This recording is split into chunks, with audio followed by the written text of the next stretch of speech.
On this week's show, the 2016 Toyota Mirai hydrogen fuel cell sedan gets rated for the US market, Volkswagen hints that it's ready to make a quantum leap in electric car battery technology, and the wonderful Robert Llewellyn schools us on EV etiquette. These stories and more coming up next on 10. Enjoying today's show on YouTube and want to read the stories we're referring to today?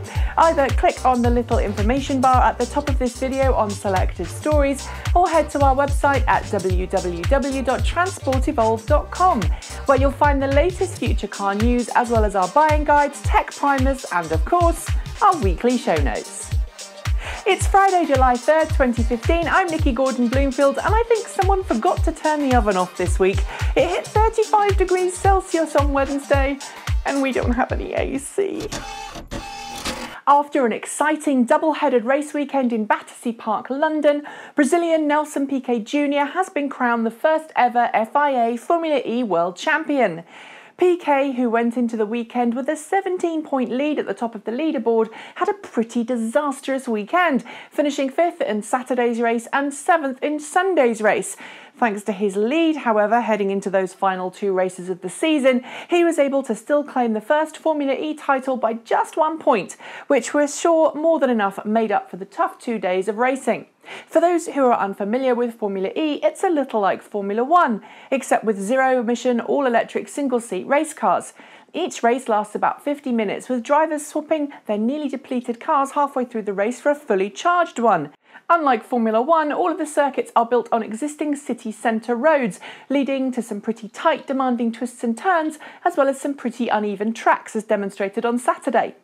All in all, I had a fantastic time and really got myself hooked onto the sport. I'll be back next year for sure, assuming they let me, of course.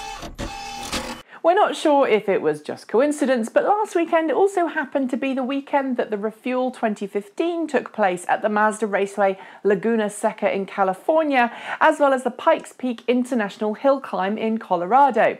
While we don't have any results to bring you from the former, we can tell you that the latter was run this year by Rhys Millen with his 1 megawatt Latvian drive E0 PP03 electric race car, beating even Nobuhiro Monster Tajima in his Rimac-powered 1.1 megawatt APEV Monster Sport Racer, with a time of 9 minutes 7.222 seconds. It's worth noting that Monster's time, 9:32.401, is still pretty darned fast, but the E0 PP3 with an unbelievable 6 electric motors was just too quick to beat. And here's the fun bit. About halfway up the mountain, Millen said that the rear-wheel drive motors failed on his race car, slowing him down. The time should have been 30 seconds faster. It could do 8:38 all day long if we didn't lose power, he said. It's a new record, but not one I'm happy with. I understand he's paying, but we've got to admit that I'd be happy with just coming first and beating Monster. That's a pretty big accolade by all accounts. It might have a 200-plus mile range, be packed with tech features and appeal most to affluent tech-savvy buyers, but the Chevrolet Bolt EV isn't a car for the elite. It's a car for everyone. That's according to General Motors, which has yet again reiterated this week that its key focus for the long-range pure electric vehicle will be affordability and accessibility. It's all part of a carefully executed marketing plot which seeks to set Chevrolet apart from the Tesla Model S and Model 3, with marketing and engineering executives alike telling journalists at a recent Chevy launch event in Detroit that the Bolt EV won't be a car that only the elite can afford. Interestingly though, Chevy neglected to target long-range vehicles from either Nissan or Volkswagen, both of which are rumoured to be building long-range models for near-term launches. We're not sure if it's short-sightedness on GM's part or just ignoring perhaps the more logical predators, but as soon as there are other affordable long-range cars on the market, GM's marketing ploy could fall flat. Watch this space. It might have only sold 273 examples of its Tucson FCV hydrogen fuel cell crossover in the 2 years since its market debut, but Hyundai is resolutely bullish about the long-term prospects of hydrogen fuel cell vehicles. As Kim Se-hoon, general manager at the firm's fuel cell engineering design team, explained this week to the Associated Press, hydrogen fuel cell technology remains Hyundai's mainstream focus for the future, with the automaker committing to spending 11.3 trillion won, that's $10 billion, in supporting hydrogen, hybrid and electric vehicle programs in the next 4 years. Like other hydrogen fuel cell automakers, however, Hun says Hyundai is aware that it will take another 10 years or so before hydrogen fuel cell vehicles become truly mainstream. By then, he said, the cost of hydrogen fuel cell vehicle manufacturing will have dropped, along with the cost of building and installing hydrogen fuel cell stations. But as we've said before, there's a fly in the ointment: longer range electric cars from automakers like Nissan, General Motors and Tesla, all of which could be on the market long before Hyundai and other hydrogen fuel cell supporters see their cars reach market acceptance. It's going to be a very interesting fight. The week after we brought you news that both GM and Nissan's longer-range electric vehicles seem to be coming to market, it seems Volkswagen is about to join the fight to bring the first truly affordable long-range electric car to market. As we told you on Tuesday, Volkswagen CEO Martin Winterkorn told German newspaper Bild this week that Volkswagen was readying a brand new battery pack for production in the near future, which was, quote, a quantum leap on previous generation technology. While he didn't say so, we think that's a thinly veiled reference to QuantumScape Corporation, a Californian firm that's been working on super high-density solid-state battery technology for the past 5 years. And as some of you may remember, Volkswagen invested in the firm last year and said it would make a decision by the end of July over the use of the firm's solid-state battery in its next generation of electric cars. And while range doesn't appear to be quite as large as some of the other vehicles promised, just 180 miles per charge, QuantumScape's packs are rumoured to be super small and super light, making us wonder if they may even be backwards compatible with existing Volkswagen cars. It's all very interesting. It's official. The 2016 Toyota Mirai hydrogen fuel cell sedan has been rated by the US EPA as having a combined fuel economy of 67 miles per gallon equivalent, as well as a total zero emissions range per fill of 312 miles. Announced this week by Toyota North America CEO Jem Lentz at the Aspen Ideas Festival in Colorado, the rating places the hydrogen fuel cell vehicle at the top of the leaderboard for zero-emission vehicle range, ahead of even the Tesla Model S luxury electric sedan. To sweeten the deal for customers in the initial launch market serviced by 8 Southern California dealerships trained to sell the Mirai, Toyota is throwing in free servicing, roadside assistance and up to $15,000 of free hydrogen fuel for the first 3 years of ownership.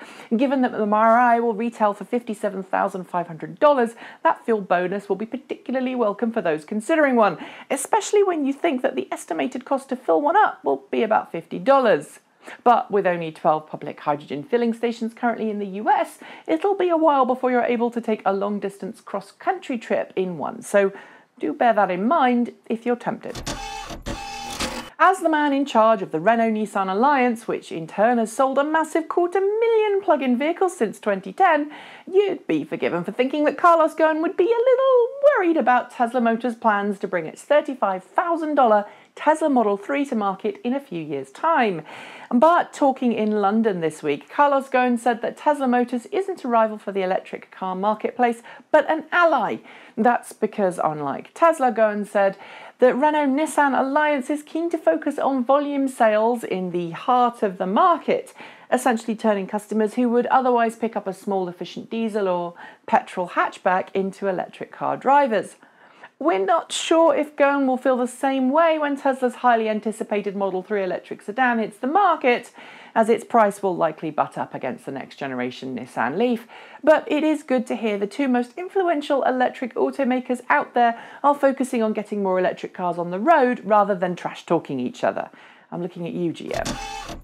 And finally, with more electric cars than ever before on the world's roads, there's an increasing likelihood that plug-in vehicle owners can arrive at a public charging station to find it's being used by someone else, or perhaps that there's even a queue for a particular charging station. It can be a frustrating experience, especially if, like me last week, you happen on a new electric car driver who doesn't understand some of the unwritten rules of the electric car charging etiquette and abandons their car at a quick charging station for literally hours on end. Well, this weekend, our good friend and transportive old regular Robert Llewellyn featured in a series of 3 short videos teaching people how to use Ecotricity's growing network of UK rapid charging stations. As well as covering the basics of plugging in and using the stations, the videos cover some basic do's and don'ts when it comes to being nice to other plug-in car owners, such as moving your car when you've got enough charge, making sure that you check back regularly if you're still charging to see if anyone else is there, and being helpful to other first-time users. It's informative and nicely put together, so if you're new to the plug-in world, they're well worth a watch. Well, that's about all we can fit in for today's show. I think that the shows have somehow got bigger as it's got hotter. We'll be back next week at the same time for another show, but in the meantime you can find all the other news that's fit to print on our website at www.transportevolved.com. Chat to us on the Twitters at transportevolved, or head to our YouTube channel to catch up with our latest shows. As always, there's been a lot we haven't managed to fit into today's show, including how the Norwegian Postal Service has expanded its delivery fleet with 300 new electric vans, how Tesla's Gigafactory could be completed ahead of schedule, and the funny little Corbin Sparrow, a car that's been dead for years, could be making a little comeback thanks to a Canadian firm. So when we're done, be sure to head to our website to read them all. That's everything for today. Thanks for watching. I'm Nikki Gordon-Bloomfield. Have a great weekend, and until next time, keep evolving.